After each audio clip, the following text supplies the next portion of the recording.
Hey, it's Denise, and I thought I would show you an update of my fairy herb garden. It is looking so beautiful. So if you want to take a look at it, keep watching.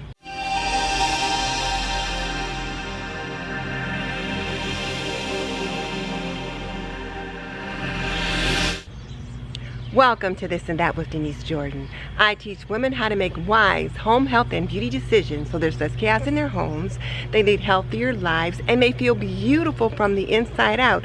And today, I am sharing with you the growth of my fairy herb garden. And now, it even has a fairy living in it. Let's take a look. So this is how it was looking on June 17th. But bear with me because I want you to see the growth on June 28th. You can see here where a little sunflower has been planted there by the birds. I certainly didn't put that there, but it's coming along nicely. But it's going to have to come out because that's going to be way too big to be right there. This little creeping Jenny right here is doing very well, and it's starting to creep over here into the succulent. So I'll keep an eye on that.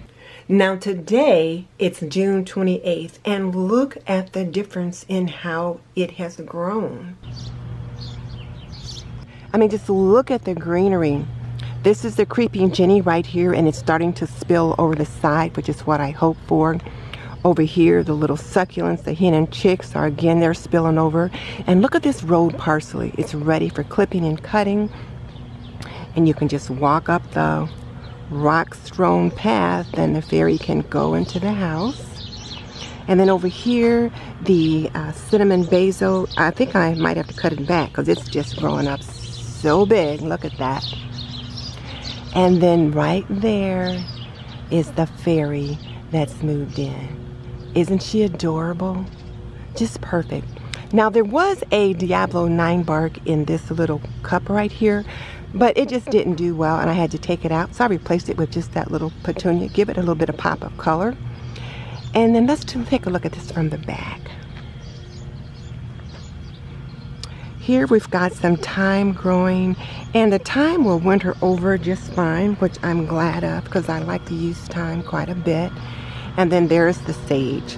That sage is just doing great. Look how big it is, and it smells heavenly. And then just come on around. The sage is just working its way around a little bit. And then here's the rosemary. And I think I'm going to use this rosemary today for some rosemary chicken. This cinnamon basil smells heavenly. This whole arrangement just smells so good. And then there's the rosemary, the sage, the thyme,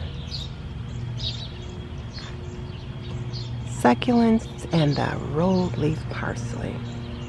Everything just smells so good.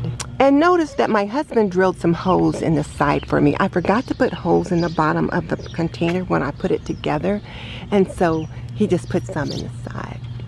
So just look at that. Isn't it gorgeous? It just looks so wild, like it's really in a fairy forest. I always think of The Hobbit when I see this. I made this fairy garden when I did the DIY florals for the Summer Floral collaboration with Heidi at Happily Thriving Heidi and Lindsay at Domer Homes. And I thought you might want to see how it's doing. And it's doing so well. I'll bring you more updates and let you know how things in my garden are growing. But in the meantime, here's my question for you. Which part of this fairy garden do you find most interesting? Tell me in the comments section below. And just so you know, I've raised 3 children. I've managed a home for more than 45 years. So if you want to know more about running a household, cooking, cleaning, laundry, planning, and health and beauty, subscribe. I'd love to have you as a member of the TNT community. In the meantime, this is Denise Jordan saying goodbye. I'll see you for another garden walk.